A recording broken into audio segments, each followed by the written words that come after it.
විශේෂයෙන් තෝරාගත් fresh vegetable. කටට රසට juicy meat. රසම රස cheese නැහැවි. හද පිනා යන රසය. දිව පිනවන ලොව ප්‍රියතම පෑන් පීට්සා. Pizza Hut. අපේ කමයි සිරිස රේඩියෝයේ වැඩසටහනේ තවත් අදයක් ඊයේ බොරැල්ලේදී ක්‍රියාත්මක කෙරුණා. බොරැල්ල වනාත මුල්ල ළමා ක්‍රීඩාංගණයේ සංවර්ධනය සඳහා මෙහිදී මූල්‍ය හා ද්‍රව්‍යාධාර පිරිනැමුවා.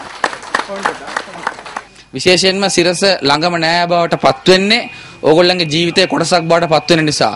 එහෙම ජීවිතයේ කොටසක් බවට පත් වුනේ නැත්නම් අද මාධ්‍යයකට ඉන්න බෑ. විශේෂයෙන්ම තාක්ෂණය දියුණු වෙනකොට ලෝකෙ දියුණු වෙනකොට මිනිස්සුන්ගේ ජීවිත මාධ්‍යත් එක්ක හරියට බද්ධ වෙලා තියෙනවා. ඒ නිසා තොරතුරු වගේම ඕගොල්ලන්ගේ ජීවිතේ කොටසක් බවට පත් වෙන්න පුළුවන් නම් ඒ අවශ්‍ය අවස්ථාවලදී උපකාර කරන්න පුළුවන් නම් තමයි මාධ්‍යයකටත් අද පවතින්න පුළුවන් වෙන්නේ.